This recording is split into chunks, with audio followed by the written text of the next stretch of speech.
Bismillahirrahmanirrahim. Elhamdülillahi vahde ve salatu ve selamu ala men la nebiyye ba'de. İslamdaki özünü öldürülüşünün hükmü. Bir insanın özünü kasten öldürüşü bu cinayet ve çoğun günah hesaplanıdı. Bu kişi günahkar buludu. Bu akli deliller ve nakli deliller bilen alimlerin ittifak kelişi bilen haramdır. Çünkü Allah Teala ve la taqtulu enfusakum dedi. Yani sizler özünlerini öldürmеңlar dedi.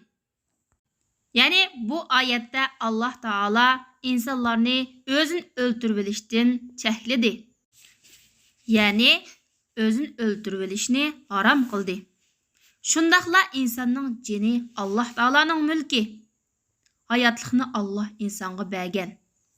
Şunun üçün her qandaq bir kişi ölümge aldırap ketmeslik gerek. Çünkü ölümge aldırap özünü öldürüveliş, insan özünün kol ilkide emes boğan bir canğa tacavuz kılganlık buludu. Canını qoğdaş İslam dinideki, İslam şeriatideki qoğdaş tiyişlik boğan 5 mühim nesinin biri. Bu dünya hayatı fakat ötküncü bir basmış, ötküncü bir hayat. Hakiki hayat bolsa, ahiretlik hayattır. Ahiret hayatıda insan alemlerinin Rabbi boğan Allah Teala'nın aldı turup bu dünyada kılgan işleri hakkında hesap kitap berdi. Bu dünya bolsa sınav ve imtihan meydanı. Şunun üçün İslam dini insanlarını Allah Teala itaat kılışta, sabır kılışqa ve hayatlıqda insan uçuraydıgan her xil qiyinchilik, balay musibetlerge Allah'a boğan, ahiret günüge boğan iman bilen yüzülünüşke buyuruydu. Şundaqla yana Allah'ның buyruqlarga ve taqdirge teslim buluşqa, razı buluşqa ve musibetler qarta biyaram bolmaslıqqa, Allah'ның rahmetinden ümit üzmeslikке çaqırdı ve teşebbüs kılıdı. Çünkü Allah Teala ahiret günüde bendilerge kılgan yaxşı yoki yaman amellerge qarab turib jaza yoki mukofot beradi. Şundaqla shaxsiy erkinlik degan tushuncha olamlarning Rabbi Allah Teala qulchilik qilishning chegarasidan o'tib ketmaydi. Ölüm hayatdan qutulish emas. Hayatliq ölüm bilan oxirlashmaydi, tugab ketmaydi. Özün öldürüp algan kişi ahirette jazolandı. Çünkü bu dünyada insanlar özün öldürüp algandan keyinki cesetke bire jazo berenmeydi. Şundaqla yana bir kişinin jazosini tatmaydiganligi uchun özün öldürüp algan kişinin urug' tuqqanlari ve balchaqlarımı bu kişinin özün öldürüp alganlik jinoyatining jazosiga uchirmaydi. Özün öldürüp algan kişi qatillik qilgan bo'ladi.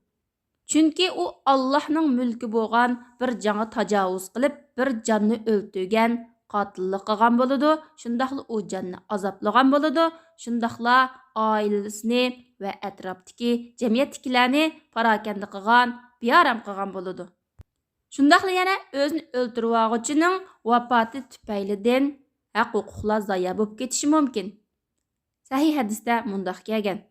Peygamber sallallahu aleyhi ve sellem şundaq deganki, kimki özünü bir narsa bilan öldürüp alsa, dozaq o'tida shu narsa bilan azoblanadi.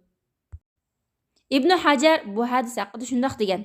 Bu hadisdan elindigan payda insonning o'ziga qilgan jinoyati xuddi boshqalar qilgan jinoyatga o'xshashdir.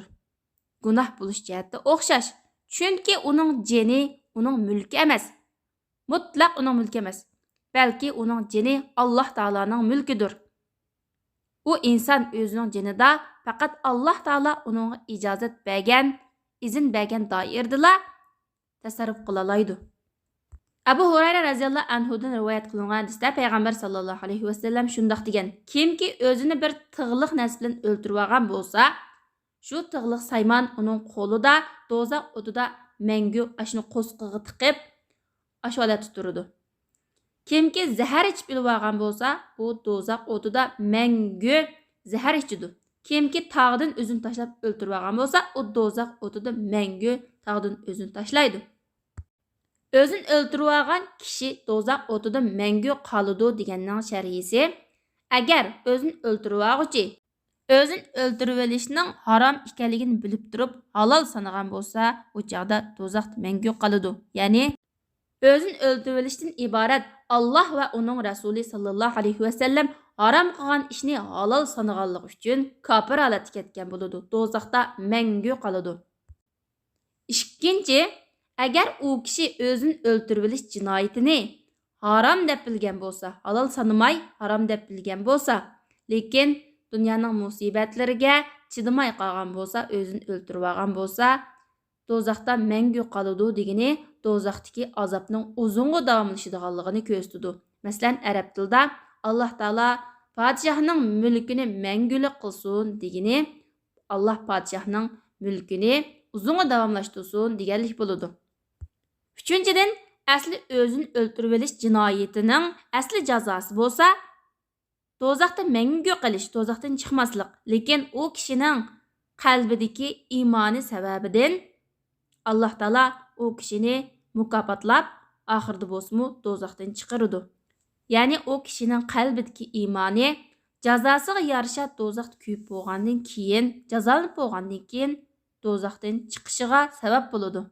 Ammo oxiratdagi jazo yanada Alloh taoloning xohishi, Allohning irodasi ostida bo'ladi. Buning dalili hijrat ketayotgan bir kishi og'riq azobiga chidamay qo'lini kesib oldi, qo'lini kesib o'lib oldi.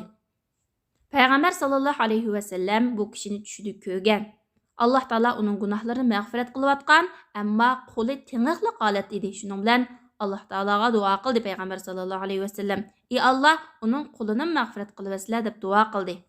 Imom Navoiy shundoq degan: agar bir kishi o'zini o'ldirib olgan bo'lsa yoki gunoh ma'siyat qilib tavba qilmasdan o'lib ketgan bo'lsa, biz u kishini do'zaxiy deb keskin aytib o'tmaymiz. Balki u Allohning xohishi hukmida bo'ladi. Ya'ni Alloh xolis kechirib o'tadi, yuqorqi hadisda kelgandek. Lekin hech kim Allohning kechirib o'tadiganligini yoki do'zax bilan jazolaydiganligini bilmaydi. Shuning uchun o'zini o'ldirib olgan kishi Alloh taolaning do'zaxda jazolaydiganligidan qo'rqish kerak. Shundaqla o'zini o'ldirib olgan kishilarga qaratami biz ham bu cho'qim do'zax kiradi deb keskin aytmaymiz, lekin umumiy jihatdan o'zini o'ldirib oluvchilar do'zax kiradi deymiz. Lekin muayyan shaxsga faloni do'zaxga kirib ketdi, do'zaxda mangu qoladi deb demaymiz. Inson yaratquchisi va parvardigor bo'lgan Alloh taolaning mulki. Alloh taolo insonga ruh va jasadni omonat qilib berdi. O'z vaqtida Alloh taolo farishtalarni odamga sajda qilishga buyurdi.